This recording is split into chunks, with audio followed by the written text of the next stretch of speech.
大家好，欢迎收听双语跨步走。这是一个由教师专业精进社群所制作的 podcast。我们希望可以透过这个节目记录我们自己的社群，乃至于台湾各地第一线双语教师的教学故事。Okay, hello everyone. Welcome back to our podcast. Today we are delighted to have a very special guest with us. Actually, Jason has been a good friend of ours for many years, and he served as a foreign educational advisor in Taoyuan and was also a foreign teacher at our school previously. And over the years, he was worked closely with Taiwanese teachers, supported bilingual education programs, and helped train teachers across different school levels. And I think what makes Jason's journey especially interesting is that before coming to Taiwan, he taught Chinese in the United States. And also, he's a researcher and with doctoral degree working on his academic research and publication, and with very diverse background with experiences spanning research, international and cross-cultural work. So I think that's all give him a unique perspective on language learning from both sides of the classroom. So welcome, Jason. Wow, Anne, thank you so much for that introduction. I'm really moved. I want to first off thank you so much for inviting me to be on your podcast. It's a real privilege to be here today. You know, we've known each other for many years now, and we wanted to make this happen for a long time, and we finally did. Yes, we did it. Okay, okay. How can you say hello to everyone? How will be today's 翻译跟大家 round up 的角色？负责翻译跟摘要，试试看可不可以听懂这个英听的考试。谢谢。Howard is awesome. Don't forget Howard. Love for Howard. Okay, thank you. So this is our the third time to interview with the foreign teacher, right? Okay, today we are talking about language learning, bilingual education in Taiwan, teacher development, and what we can learn from different educational cultures. So, Jason, let's start by talking a little about your background. Oh, thanks so much, Anne. So I've taught, again, as you mentioned, I taught Mandarin Chinese and American English. Altogether, I've been a teacher for over 35 years. I've been a language teacher trainer. I've trained world language teachers and English language teachers for over 20 years. In teaching Chinese, I taught Chinese language in America for 10 years, primarily at the university level, but I also taught at the junior high and at the high school levels. And it's funny that my teaching certificate, the primary endorsement is Chinese. Really? We can talk about, because when we invite Jason to come to our school and host a workshop, and he always give us an example about the 文言文. Oh, and the translation of the like 李白 or something 进学录, for example, like this. So I'm just curious about what was so special. You taught the Chinese in the United States, and you teach the 古文, right? No, I always wanted to teach 古文 or 文言文, but I never really had the opportunity. But when I was getting my Chinese degrees, you know, you collect all these books, and I have all these great books with all these wonderful quotes. So now that I'm older and not in Chinese anymore, I try to use those quotes and those books as much as possible. Yeah, I like it. I really like it. And for me, it's very interesting. How about Howard? 就是刚 Jason 说他就是他的学位吗？对啊，就是学位就在学文言文，实在是太厉害了。就是教师的证书也是 about the Chinese teaching, right? Yeah. 教师證書 Yeah. And okay, before we dive into the bilingual education, I'd love to hear about how you first became interested in language teaching. And so what is first interesting you in teaching a second language? Well, I think like a lot of people with languages, it's you just kind of fall into it. I remember I was in like pre-engineering at the University of Oregon, and I was walking on campus, and I heard some Chinese. I was like, I never heard Chinese before. Yeah. And I was like, that's interesting. So I walked over to the building and I looked in the window. Yes. And I saw a white person, a non-Chinese person speaking in Chinese. I thought, oh, that's really interesting. And then I saw the Chinese characters behind him written on the blackboard. I said, whoa. And I was very intrigued, like many foreigners Yes. are, about Chinese writing. And so I just walked in the classroom and I sat down in the back. And by the end of the day, I was no longer pre-engineering. I had switched my major to Chinese because math and me were not getting along. Yeah. Yeah. So yeah, just the love of those interesting sounds, interesting imagery, especially Chinese characters, which is very common reason for foreigners to develop an interest in Chinese is the love for or interest in Chinese characters. It's like artworks, Yeah, right? yeah, exactly. Is it the 繁体字 or the 简体字? It was at that time. I think it was 繁体字, but they also taught in America at that time the common characters were 简体字, the simplified characters. Yeah. Oh, so you can read the 繁体字 and also 简体字, right? Yeah. But you're first, still in America, even you're first taught the simplified characters. It's just later you learn the traditional characters. Because it's easy for the foreigner, right? Yeah, it's easy for everybody. Yeah, fewer strokes. Yeah. Okay. So I'm just curious about so the teacher also be American. That's right. Yeah. So where did they learn Chinese? So that was a great question. I think he was a visiting professor, and I think he learned Chinese, I want to say, in China. And he was kind of just a visiting scholar that came for a while. Very interesting fellow. I don't think he was there that long. And when he was, it was like in the big room, and you were sitting in the back. Didn't have a lot of chances to interact with him directly. But in the breakout, in where I did most of my talking and learning, my breakout teachers were from Taiwan. And so, yeah, I had a lot of fun learning with them. And but yeah, the foreigner, I think at that time had learned from mainland China. And and then I had an opportunity to go to China and then go to Taiwan. So it was a fun experience. I have another question about what is the thing of the classroom? Is it whole in Chinese? For that lecture part, it's kind of a combination. It's got, speaking and characters on the board, but also has some English in the big breakout.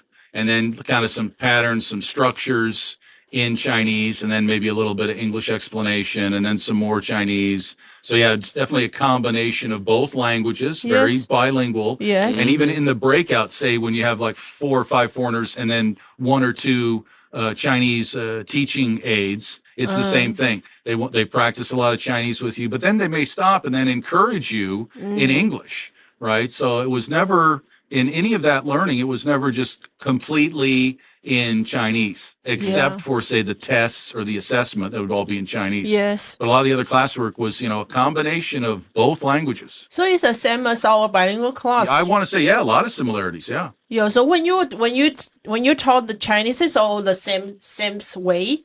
You speak a lot of the Chinese, but you always also use their first language, the English, to explain the definition or the meaning of the words. So when I taught Chinese, I would try to model total immersion. So I would try to use Chinese the whole time.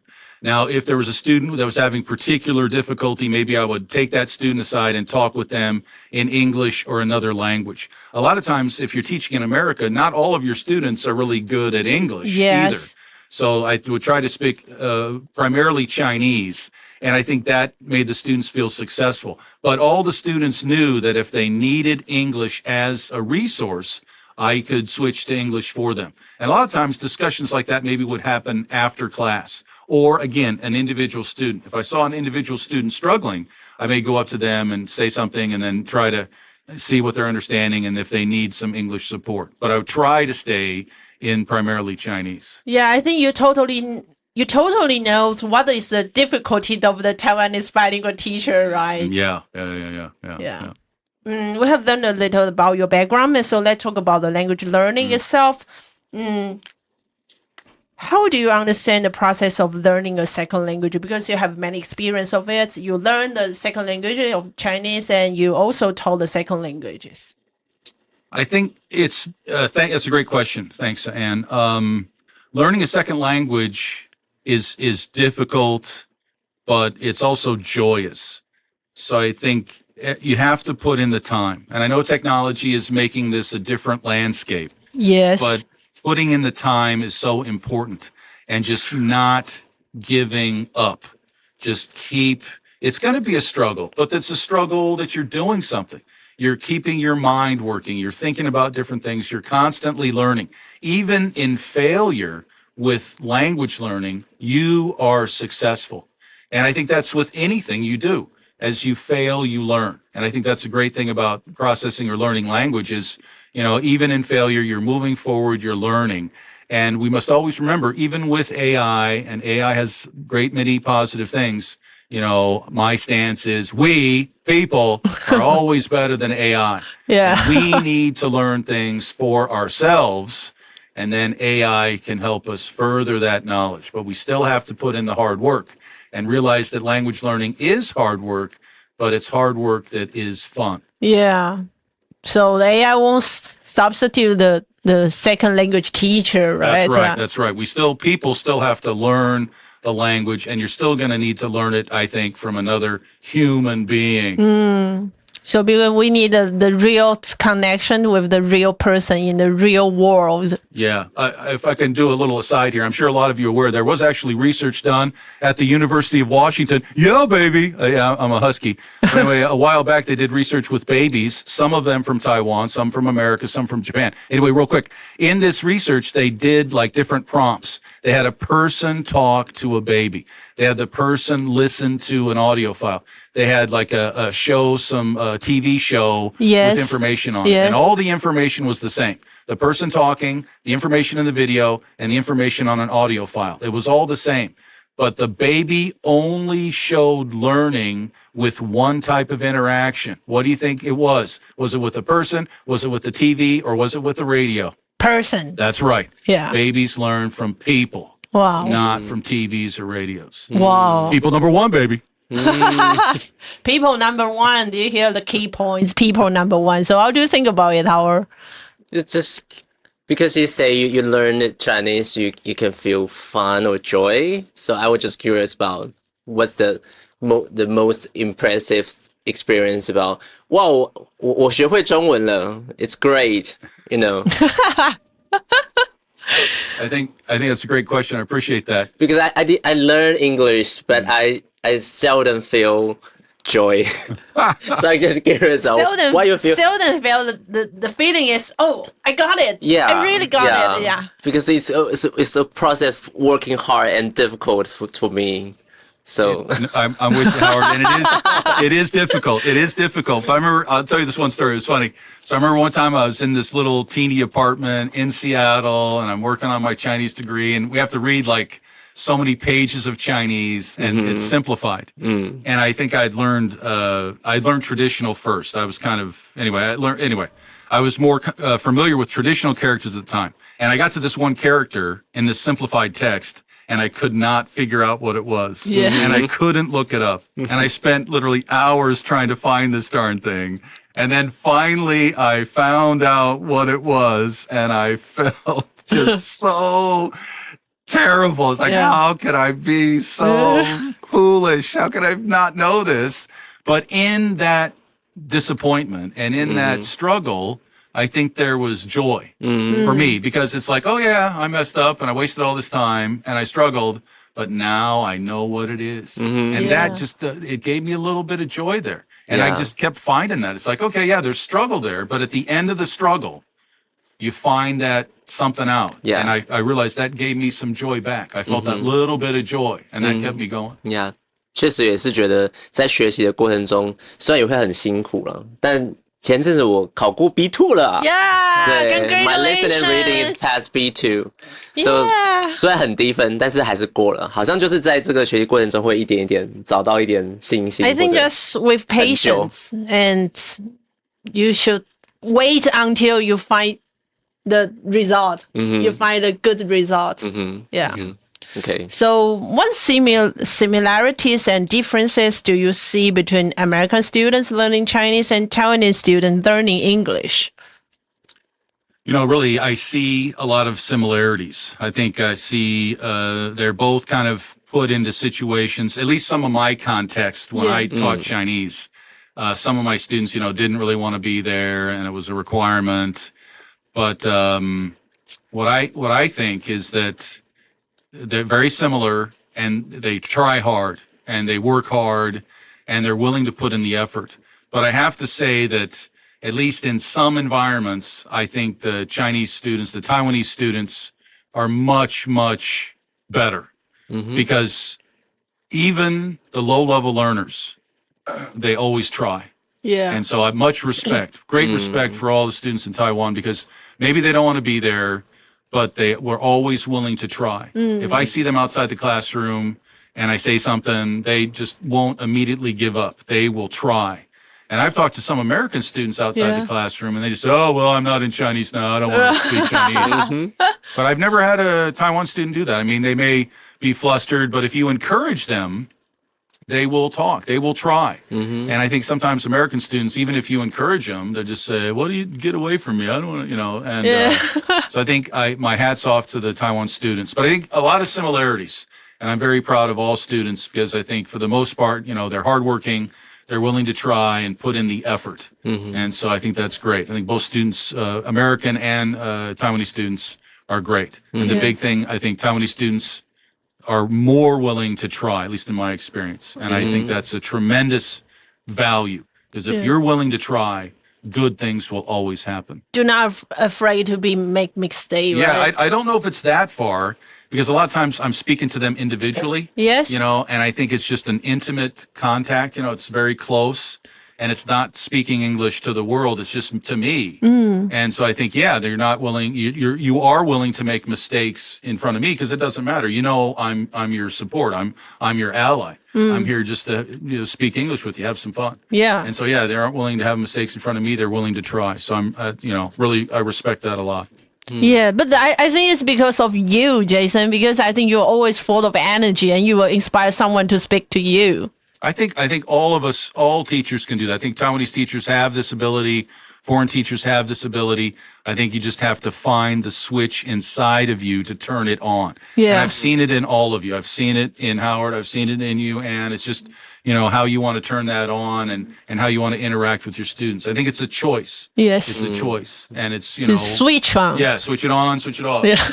So I think it's up to all of us to make that decision. Yeah, I think it's related to the next question is when students are afraid to speak or make mistakes, how do you help build their confidence? That's a great question too.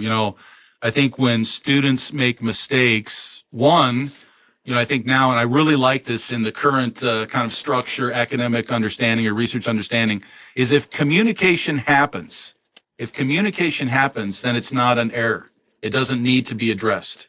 I think our hypersensitivity to grammar and these correct structures is just for the test. Yes. But if communication happens, then it's no big deal. Yeah. Continue going. Yes. Now, then later, after the communication's over, maybe you could put that up on the board and say, hey, on the test, this is maybe a more standard answer.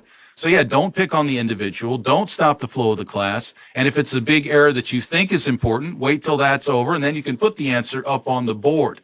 Address things to the class, not to individuals. Yeah. And then frame it as, a positive. This is building more. It's not trying to tear somebody down or pick on somebody. Oh, it's a mistake. Oh, it's a mistake. Oh, it's a mistake. Not too picky. Just keep the flow of your if you're teaching. understanding, just keep going. Yeah. So what do you think about it? 对，我们刚刚听到 Jason 提到这些，因为我会让我联想到是。其实 Jason 其实之前的工作其实也主要是一个是要到各校去访视，不管是去观课啦 observation 对，所以我会想说，他就是真的有观察到，因为应该说我会很意外，他会说我们台湾学生非常的主动积极，然后愿意学习，愿意尝试。但是我想说，他如果真的有去看过很多学校的话，应该是有可信度的吧？不晓得是不是啦？对，但是我就想说，所以对，所以。就是其实也很谢谢，因为之前也跟 Jason 共备过，然后他就是真的会给我们很多的情绪价值，然后很多的鼓励，这样让我们相信就是可以做好这件事情，这样。I think you are also a good social emotional learning teacher. Yeah, you always give us a very good feedback. And if I can just bring into this, and I really appreciate it. Thanks, Howard. You know, and you can trust me. You can believe me. Trust me.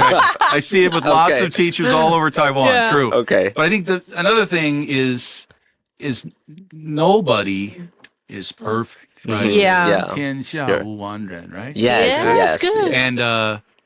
And myself included, I've made so many silly mistakes with English and Chinese that it's just, you know, it's okay. We all make mistakes. Yes. Yeah. We all have Yes. errors, and just don't get caught up in it, and just keep going forward and keep trying, you know. Yeah.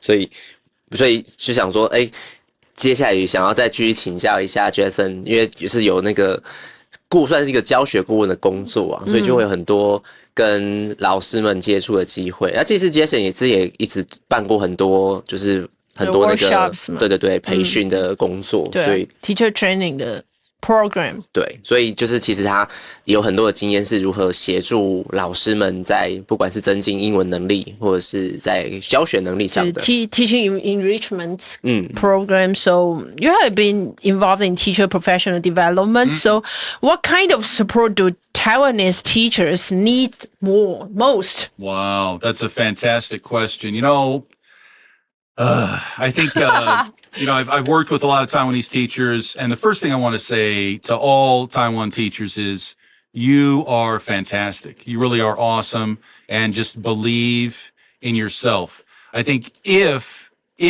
and I don't even know if any additional support is needed, but if any extra support is required, I'd say just specific content area support to do this final boost in teacher confidence. Because, you know, I see Howard, I see, you know, and Howard, and anyway, Howard. Any others? But no. Anyway, I see lots of teachers, and you have the abilities, and it's just what's going to push you to be brave, to just try and keep trying in the classroom.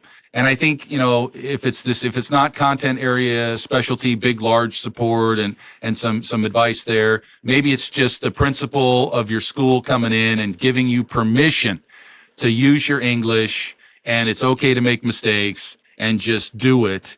I think that's the big boost. That's what needs to happen. There's no best way. And maybe it goes back to this switch to, you know, keep working with your students. I think there's just this switch in every teacher that needs to be turned on because that's all it is. I work with all these teachers, all these Taiwan teachers, and their English is excellent. Their English is wonderful. Their teaching English is already at a level that can be used successfully in the classroom.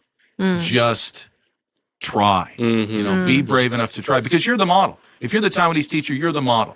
The students are going to see your bravery, see your willingness to try, and be willing to try too. You know, and I want to add this, you know, so for a year, I was a pedagogical bilingual support person, and I worked with 5 different area teachers, right? So I had like PE and art and math and music and science or whatever. And in all these classes, did hundreds of hours of observations with these different teachers. And in all of those classes, they had fantastic English. This is at the senior high level. They all had fantastic English. They were doing a great job, and they have different, you know, pedagogical uses for English.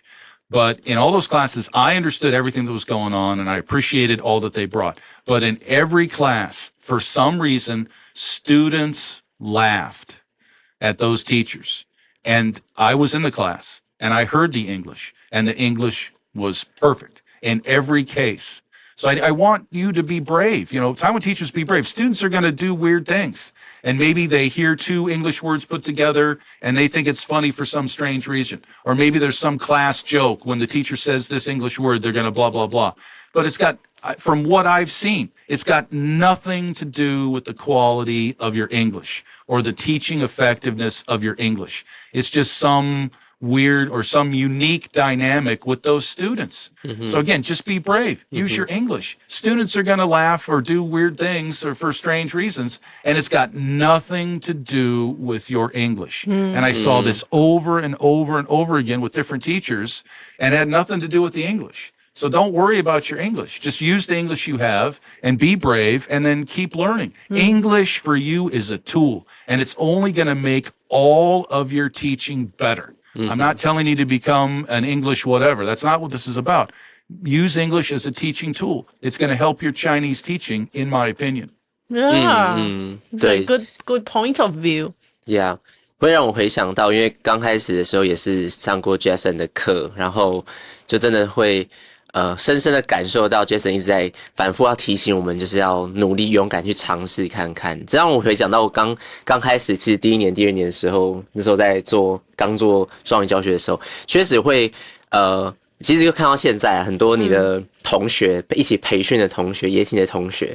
对，是不是大家都还在这条道路上？Not everyone, but some of them are still on the road of bilingual teaching. 但同时间，我自己看到会是很多人一起在尝试，但是好像一直愿意去尝试跟愿意撑下来的人，也是对，就是某些同学会一直愿意继续尝试啊，对，所以那反而是让我觉得很就像Jason讲，就是很我其实觉得很可惜，因为有些人就没办法，好像有些老师会一直卡在那个关卡过不去，然后就觉得一直很没有信心这样，对。但是我就觉得在刚开始的时候听到 Jason 这样的提醒，虽然很像心灵鸡汤的感觉，对，很像很空，但是就觉得其实真的是很重要一件事情。Because I think the most common anxieties of bilingual teachers is about we all want to be a perfect teacher. Yeah. So we are afraid of to make mistakes. And we are afraid of the students make some like the trouble. They laugh at the teachers, your accent, you have the incorrect grammar or something. But you think the Taiwanese teacher thinks too much, right? Yeah, totally. Yeah. I think if I can add, it's just the big anxiety I see is, the teachers think that their English skills, abilities are not good enough. And this is not true. And again, language learning is about using the language. We're all going to make mistakes, but learn from your mistakes. You're never going to improve if you don't try. So just try. You guys are great. Everybody's fantastic. Just step on the road and keep stepping. Keep going. Yeah. And so I think the key point is don't think your English are not good enough. Yes. Just use it. Just speak English and you will be perfect. I heard Nike's going to come up with a new ad campaign. Really? Yeah. They've spent a lot of money in bilingualism, and it's going to be just use it. Oh, sorry. Just joking there. Just joking. I know your age. So, what direction do you think bilingual education in Taiwan will move toward in the future? Yeah, it's a great question. I think, first I'd like to just share that in my opinion, I've read a little bit about bilingual instruction in different countries around the world. And I really think Taiwan is a world leader. I don't know if they want to accept that title, but I think Taiwan is a world leader in a lot of its thinking about bilingual instruction. And the reason I say this is that, a lot of instruction that I've been involved with in bilingualism here in Taiwan is not necessarily linked to any, overarching assessment. Taiwan is so far forward thinking. It's linked. The bilingual instruction is linked to student lives and student use. And I think that's outstanding. I really think that's outstanding because it allows a level of freedom. Now, I don't know how long Taiwan can support this, but I think that's a great idea. Link bilingualism to student lives. And I think that's just a wonderful thing. But anyway, for the direction of futurism, bilingualism, Taiwan's doing a fantastic job. Now, I think I've seen documents of this, and I don't know if it'll happen, but I think potentially the future will be, local teachers, your English is outstanding. And I think very quickly the local teachers are going to be in the lead. And I think I've seen documents, again, could be wrong, where foreign teachers may be out of the classroom. They're going to be pulled out of the classroom and just be like every school will have a teacher advisor and a student advisor. And if you're a teacher, you can come and say, hey, Jason, I'm doing a lesson on, blah, blah, blah. Can you help me prepare some materials and do some focus points for that? And I say, yeah, sure. And then, I can go and get some AI and then I can, anyway, but, help out. and then, you've got an additional resource, and then, you're doing all the work in the classroom, but you have support outside. And the same thing for students. You can have an English student advisor, so students who are having trouble can go to this advisor. But I think the future is for Taiwan teachers to take the lead, as they should, and that your foreigners are in a supporting role, and just making sure, again, another level of comfort for teachers and students. And then you're getting exactly what you need, exactly when you need it, and it's from a person in addition to other, technology that can help you. Well, how do you think about it? 就是变成有点像顾问的foreign teacher be like an advisor. 然后去根据你自己的个人的这些教学的一些问题，然后提供你个人的一些就是建议啊，或者改进策略这样子，然后只是就变成是有点像中师自己独立授课，然后外师渐渐就是退出这个第一线的这个 classroom 的 teaching 这样子。对啊，我觉得这个可能也是好像是可以想象的啦。当然因为我们其实现在就在等待说，是不是从国小的学生他们的英文能力也可以慢慢拉上来之后，我们都期待说之后的我们就不用再去解释，用中文再解释我们在讲什么东西啊。这可能是一个我们对就是当初双语教育设定下去10年20年后的愿景嘛。Yeah. 对啊，不只是对老师嘛，学生也是啊，学生应该要进步吧？对啊，有啦。我们想说，就是 Jason 说他们都有在进步啊，对不对？ Oh, yeah. I see great things out there. And, Taiwan has always applauded or seen elementary bilingual education as successful. Yeah. And then some reason when it gets to junior high, it seems kind of not as successful. And I think that goes back to some potential weaknesses. And if you really want change to happen, it has to happen at a higher level in society. And one thing I saw in the senior high, which was very kind of, it was sad for me, but these teachers are doing a great job. But until you have bilingual assessments, until your tests are bilingual, you're going to have, you're not willing to take the extra step. And if Taiwan really wants to get to the next level, you're going to have bilingual assessments, and then you're going to have alignment, and then you're going to have buy-in, and then you need to have, the parents and the government and doing more in the community. Government and everybody, parents are doing a great job in the schools, but it's got to go outside the schools. We can only do so much, and I want to applaud all teachers and all students. I think we're doing great. But we need more outside. Yeah. If I'm walking around, 30 years ago when I was walking around in Taiwan, it'd be tough to have anybody talk to me in English, right? That's fine. I could use Chinese. I like speaking Chinese.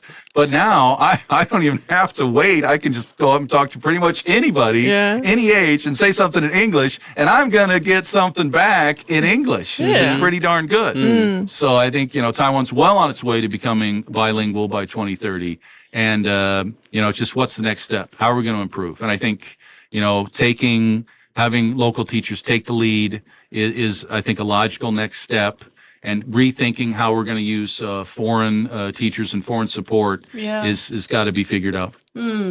就是不是只有那 it's not the own responsibility of the teachers in the schools. Yes, the parents, the governments, everyone in the society, you have the responsibility to speak in English.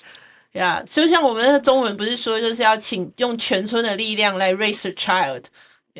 Whole villagers you should to be responsible for the children. Not only schools teacher, because we only have 8 hours in the schools. Students only have 8 hours in the schools, and after that it's in the community, right? Totally. And just to clarify, there's always more we can do as teachers, right? And there's more that students can do too. I'm not saying that, but until you got this deeper buy-in in the community, in society, I have students just buy out. I think it's the thing. Once you get to junior high, students start thinking, it's realizing, hey, in reality, I'm staying in Taiwan the rest of my life, and I don't need English in Taiwan. I think it's a key point. Just think about it's only a tool of the communication. It's not just a foreign language or a subject of your life. 我知道你的意思吼，李建厚 Howard 李建厚。What's that mean? 李锦赫。Oh. Okay. Howard cannot speak Taiwanese. 我的台语 I can. 建厚哦。我要講。Okay. Do you have something you want to say more? I've been talking a lot, but I really appreciate this opportunity, Anne. I love seeing you. I love seeing Howard. Love seeing Jeffrey over here, who's doing all the behind-the-scenes work. I just want to thank you again for this opportunity. And again, just encourage all the local teachers out there, all the Taiwan teachers. You know, you're doing a great job. You're doing a fantastic job. Have confidence in yourself. Don't give yourself too much pressure. That's not what this is about. I think in the end, it's always about having fun. Find the fun in English and just start using it. It's going to make you a better teacher and think more clearly about what you're doing with your Chinese instruction. But again, thank you so much for your time. Wish you all the best.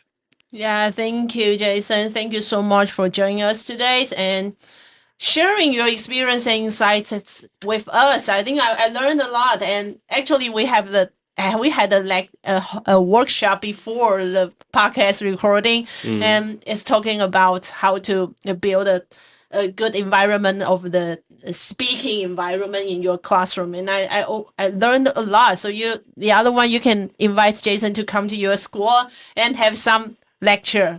Yeah. You know, and before I just want to add just one thing. You know, you mentioned at the beginning of this that I was the third foreigner you had on this podcast, and I should have been number one. I should have been the first one. What are you doing? I'm sorry. We're sorry. You was the number one before, but you left our school, so I cannot invite you. It's too far away from our school, so I invited the other teacher in our school. Okay. So I'm not the first one now, so I'm sorry about that. I forgive you, and it's okay. Okay, thank you all for of our listeners. 欢迎大家订阅、分享，给我们5星好评哦。如果有任何问题，也欢迎可以留言给我们哦。拜拜。拜拜。